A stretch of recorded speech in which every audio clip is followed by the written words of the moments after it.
friends, Heidi here from Rain Country. God is good all the time. And I was inspired looking back over some of our old playlists and videos where back in, 2016, 2017-ish, Patrick and I participated in a What We've Learned from Homesteading collaboration with a bunch of other channels we were asked to be a part of. And I'm like, that was so long ago. I say it like it was like 50 years ago, but obviously not. I thought it would be a good idea just to do an update, and I decided to choose 5 lessons we learned from homesteading.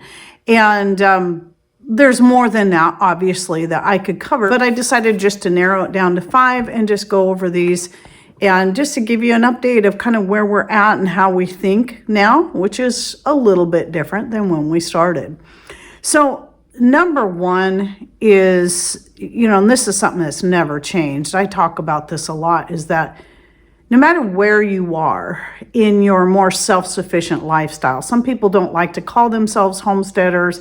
Some other hardcore homesteaders that are doing everything, quote unquote, don't like it when small scale people do call themselves homesteaders. So it can be a kind of touchy subject, but I did a video, by the way, several years ago about what is a homesteader, where I actually read the definitions, and I'll link to that one down below.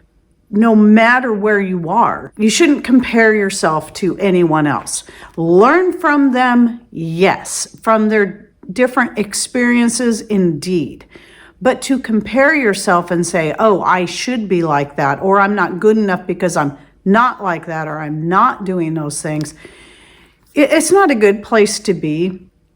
And honestly, before I started my channel, I was watching a whole bunch of different homesteading channels or channels of people that were just more self-sufficient, and I learned a lot from them. But once I started my channel, little by little, I just had to stop watching a lot of these channels, especially those that were constantly putting people down because they weren't doing what they were doing.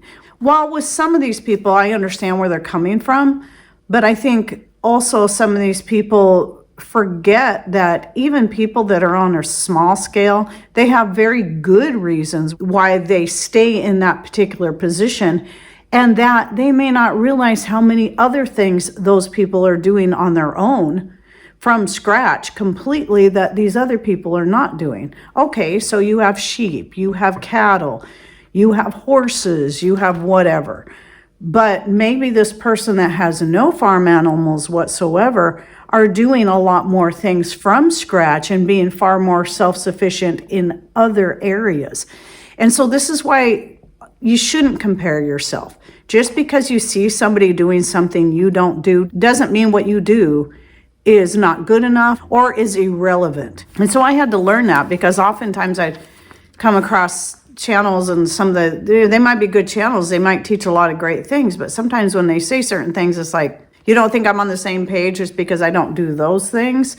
And then the other reason I stopped watching a lot of them is because as I went along, I began to realize I have my own ways of doing things that other people would call wrong that for me work. And that's the other reason why you can't compare yourself to other people, because you have to find, and this is why I repeat this over and over again, what works best for you.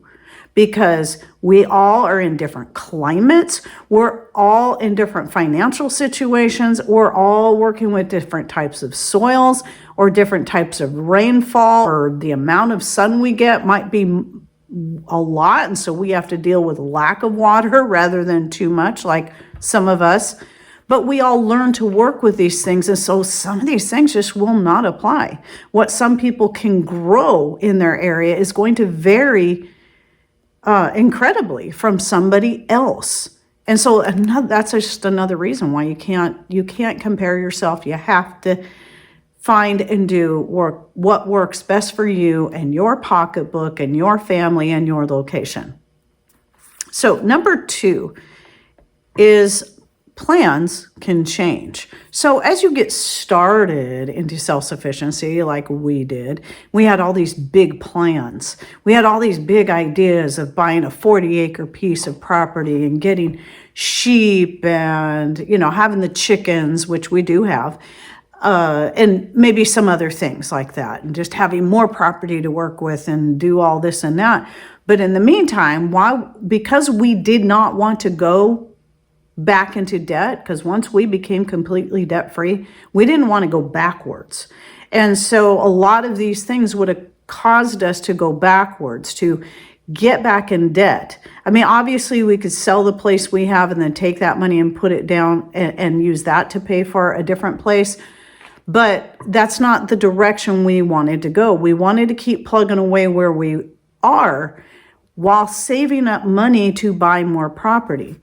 Well, we have done that since we started. We've since acquired 3 other pieces of property. And one is down in Oregon that we're doing nothing with. We're still debating whether or not we want to keep it. We like the idea of just having it. It is a 4-acre piece. It's not massive, but it's something. But it is definitely a very different climate than this. But we have it. We also have a piece up in the mountains that little at a time, as Patrick is able and has time, he goes up there and works on. He's been putting in roads, clearing out trees, and trying to make a flat areas where we could build upon or create gardens. And so a lot of this is we have to decide how many trees we want to take out in order to get sun in there so our gardens will do okay, because that's another thing there. So that piece of property, even though it's just an hour from here, it's going to have a whole lot more different things to deal with than what we're doing right here. But we do have a water source there, a natural water source. Well, we do here too, because we have our rainwater collection. And then on our piece just down the road, we also have a creek on that as well. And that's just a shy 1-acre piece there. And where we're at now, doing most everything, is a shy 1/3 acre lot in a neighborhood. So most of the things that we grow and harvest, is right here on this little piece. And including our chickens. We do have a few other things we're doing on our piece down the road and slowly kind of expanding as we go. But along the way, we've realized that we don't know if we'll ever get to a point where we want to keep anything larger, even on our other pieces of property. I mean, the next thing I would do if I could, well, probably the next thing I would do would be bees, but that would also require some kind of structure because of where we're at. It's best if you can build and have a place where you can keep them safe from the great amount of rain that we get. And so we've considered that, but it's also deciding where is going to be the best location to do that, because we can't do that here. We don't have enough space here. So there's that. And then what we would do after that, if we feel led, would be Icelandic sheep. But it's just not looking like down the road that's going to be something that we really want to do, because we have our focus going in many other directions, and some of that is simply that our family has expanded. We have 4 grandbabies now, and the time that we want to invest in them is top priority, really. We love them, obviously. We want to help teach them good things while they're with us and while we have that time with them, while still trying to move ahead a little at a time. So we've stopped putting our focus so hard on having a big farm, but rather just being as self-sufficient as we can in what we acquire, such as maybe heavy equipment, and our own skills, and developing those and getting better at making and doing things for ourselves. As some of you know, have been following us for a long time, Patrick is very, very skilled at working with wood. He created this whole countertop here. He built all the cabinets in my kitchen, along with many other cabinets and other things around this house. He built our chicken coop. He's done all kinds of things like that. He also does metal work. He also does heavy equipment work. He's a very skilled person. And then I am more skilled obviously at the more household related things, the sewing, the crocheting, the cooking, the baking from scratch, etc. And these are skills we still continue to develop and learn more. So anyway, that's more what I would say our focus is on, is just getting better at what we already do. And if the chance does come along or the door's open and it looks like it's the right time, then yes, maybe we will do sheep or something more. Number 3, when you get stuck in a rut, change your focus. Well, in a way, that kind of goes right along with number 2. Sometimes you can get stuck in a rut and feel like you're not going anywhere. You're not succeeding in anything.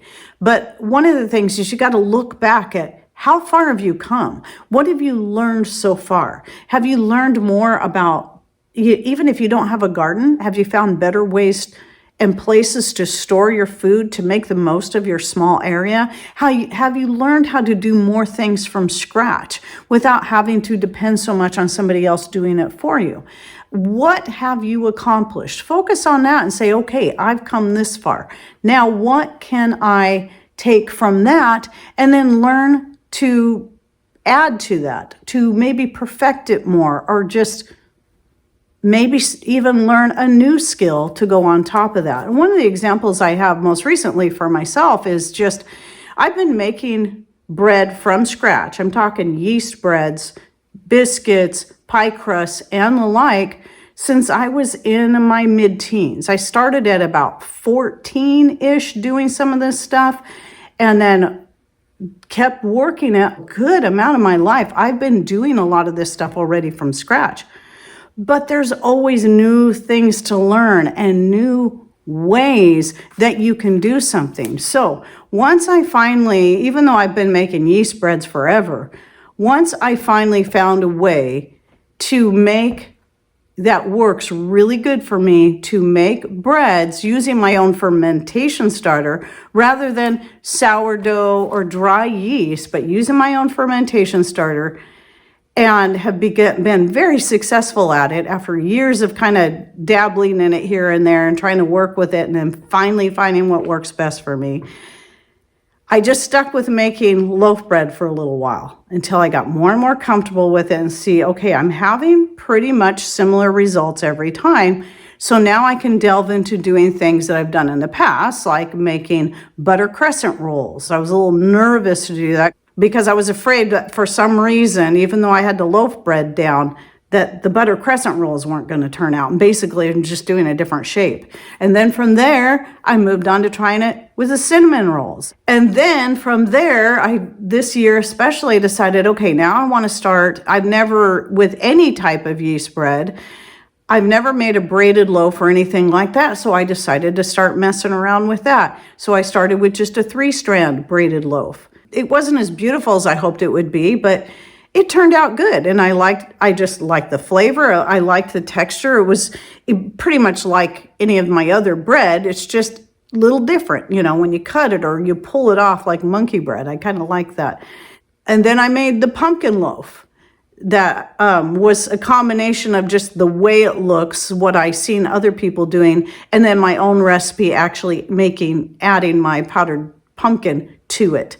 That I grew in my own garden, by the way. Then I also did the 4-strand loaf. So I'm just trying to find more creative ways to take what I already do and just make it more exciting and interesting and fun. So that's just one example, and I apply the same thing to my gardening. Every year I try to do something a little bit different, because sometimes I have things that, did really, really well when I first started gardening that don't do so good now as the weather as our winters seem to drag on longer and our summers keep seeming to get colder. I'm having to experiment with new things and new ways of growing stuff to get better results. And that's going to be a lifetime learning process. And this is something I've realized. This is what I've learned, is that when it comes to all these things, it is a constant state of learning. As I say in my point number 4, you will never get to a point where you have completely arrived. And you're going to have to realize that. There's always going to be something new to learn. And there's always going to be things that need to be repaired. For example, fences. Like around here, anything that's wooden will eventually rot out.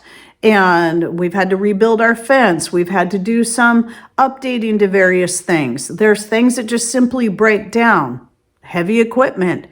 There's always something that needs to be repaired on Patrick's heavy equipment. And just as I've said in the previous points, if you're just, when you're watching other channels, just realize that a lot of these people live in very different climates than you. And the way they are doing things, yeah, sure, try it. See if it works for you. But if it doesn't, you can't get disheartened. You just got to realize there's another you're going to have to find a different way to do it. And what you did before that seemed to work well may not work as well the next time. And it's always going to be a state of learning. And if you ever get to a point where you think, I'm there, I'm better than everyone else, I've got this down pat, let me tell you, you're going to get humbled pretty quickly. And with that said, my last point, number 5, being that it's not all sunshine and rainbows. In fact, I did a video just on this. I'll link to down below. When you choose to live a more self-sufficient lifestyle, to try to take care of yourself better, whether it be you're making your work all happen from home and being able to make a living doing that, or you're working outside the home and trying to add to, there's always going to be things that are going to be hard to deal with, like taking out the chickens when it's time. Like this, last couple of years, having to take out some of our extra roosters now that we do have a rooster and we're able to now reproduce our own chicks from home. We're going to end up with a lot of roosters that we don't need. And so learning how to take them out and then use them for meat, it's a good thing, but it's a hard thing. It's difficult to do, but you get used to it. Taking a life of any kind is not an easy thing. It's always going to be hard. But when you see the need for that it's like, well, I can't keep feeding these animals when they can become meat in my freezer. I'd rather do that anyway than continuing to buy the meat from the store, because somebody else had to slaughter those, somebody else raised them, and you don't know how they were fed. So when you make these choices like this, then you have to take that responsibility, and sometimes it is hard. And sometimes, as I said previously, things will fail, and it can be frustrating. It can make you feel like you want to just give up. And then dealing with all the, like where we live, sometimes, especially midwinter and then early spring, it's so wet and muddy around here that it can get a little depressing, and it just makes you just, want to throw in the towel every now and then. But let's compare that to any other life choice you make.